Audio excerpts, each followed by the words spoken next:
اگر دچار بیرون زدگی دیسک کمر هستی به هیچ عنوان به این صورت نخواب و همچنین راه درستش رو هم بهت نشون میدم. پس تا آخر این ویدیو با من همراه باش. درود بر شما فارسی زبانان سرتاسر دنیا که در یک ویدیو دیگه با من همراه هستید. من فیزیوتراپیست امیرحسین ربیعی هستم و خیلی خوش اومدید به یه ویدیو دیگه از کانال فیزیوتراپ. ببینید برای اینکه ارتباطی بین بقیه اعضای بدنمون و همچنین سرمون و مغزمون داشته باشیم نیاز به نخامون داریم و نخای ما هم تقریبا از بخش گردنی و پایین سرمون تا بخش کمرمون ادامه پیدا کرده و این ادامه پیدا کردن برای اینکه خیلی حساسه و آسیب جدی بهش نرسه درون یک کانال قرار داده شده که در واقع این کانال رو هم توسط مهره‌های کمرمون ساخته شده و زمانی که شما حرکت میکنید، خم میشید، خودتون دراز میکنید، کش میدید، همه این کارا که انجام میدید در واقع مهره‌های کمرمون میچرخن، تکون میخورن و سعی میکنن از نخای ما محافظت کنن. اما اگر شما یک سری کارها رو مخصوصا برای بلند مدت انجام بدید که اون کارها باعث اذیت شدن دیسک های موجود بین این مهره‌ها باشن، باعث بیرون زدگی دیسک میشن و زمانی که اون دیسک ها بیرون بزنن باعث فشار آوردن به سمت نخای ما میشن و یک سری علائم مثل درد، بی‌حسی، کاهش دامنه حرکتی و یک سری علائم حتی خیلی جدی‌تر هم میشن. حالا کارکرد دیسکا چیه؟ ببینید زمانی که مهره‌های کمرمون حرکت میکنن، اگر دیسکا وجود نداشته باشن چه اتفاقی میفته؟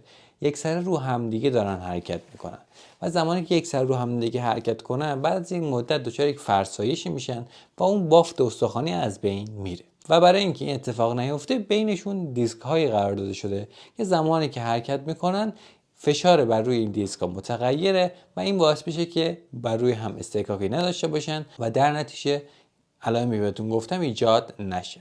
اما اگر همونطوری که گفتم خیلی به این دیسکا فشار بیارید و یک سری کارها رو مخصوصا برای بلند مدت انجام بدید باعث فشار زیادی شده و باعث بیرون زدگی این دیسکا میشن و زمانی که بیرون بزنن مستقیم میزنن به سمت نخا و نخا دچار گرفتگی و همچنین دچار خوب کار نکردنی میشه که همون علائمی که گفتم براتون ایجاد میشه. خب خیلی معطل نکنیم و بریم سراغ پوزیشن هایی که شما نباید بخوابید به اضافه راه درست اونها. خب زمانی که شما میخواید به پهلو بخوابید و همچنین دچار بیرون زدگی دیسک کمر هم هستید باید چیکار کنید؟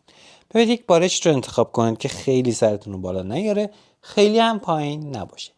یا تا حدودی میشه گفت سر و ستون فقرات کمر تقریبا در یک راستا باشن یا اگر هم هست یا اگر هم پیش میاد یک ذره سر بالاتر باشه. این بالش که من انتخاب کردم تقریبا مناسبه. الان بهتون نشون میدم. زمانی که من میخوابم خیلی به این صورت بلند نمیشه، خیلی به این صورت نمیافته.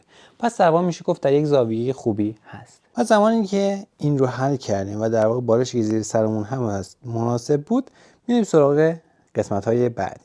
زمانی که شما به بغل میخوابید یکی از مهمترین اعضای بدنی که خیلی به هم فشار میارن در واقع دو تا زانویی هستن که الان روی هم قرار دارن. ببینید زمانی که دو تا زانوتون قرار دارن بهترین کار اینه که از یک بالش استفاده کنید. اما قبل از اینکه اون رو بهتون نشون بدم این نکته خیلی مهم است. زمانی که شما خیلی پاتون رو به این صورت بیارید بالا و اینجوری بخوابید یا همونطور که گفتن در پوزیشن جنین بخوابید چه اتفاقی برای بدنتون میفته؟ به این صورت یا حتی فقط پاهاتون رو خم میکنید کمر در یک قسمتش گرد میشه و اون گرد شدن خیلی به کمرتون فشار میاره. پس پاهاتون یه ذره بیارید پایینتر به این صورت در این زاویه که قرار گرفتید یک بالش رو میذارید در بخش پا، یک بالش رو هم به این صورت میذارید در واقع در بخش مچ پاتون و به این صورت میخوابید. اگر میگید که به بخش قفسه سینه منم فشار میاد میتونید یه بالش رو بذارید این قسمت که هم به سرشویتت فشار نیاد هم به قفسه سینه‌تون و به این صورت بخوابید. اما اگه شما جز افرادی هستید که به این صورت نمیتونید بخوابید و نیاز دارید که پای جلوتون یک ذره جلوتر باشه، در واقع پای بالاتون، این بالش رو بذارید اینجا. این بالش که در واقع بین پاهاتون بود فقط به جای اینکه در واقع زانو به این صورت خم باشه زانو یه ذره باز میشه و به این صورت میخوابه. خب حالا زاویه این پاتون میتونه متفاوت بشه، میتونید به این صورت بخوابید، میتونید به اینجا بخوابید یا کامل هم حتی صاف کنید. این کاملا بستگی به خودتون داره. اما قبل از اینکه بریم سراغ به کمر خوابیدن رو بهتون نشون بدم، اگر تا اینجا ویدیو رو دوست داشتید لایکتون نره، چون لایک کردن شما باعث میشه این ویدیو در معرض دید افراد بیشتری قرار بگیره و همچنین کمکم به پیشرفت این ویدیو میکنه.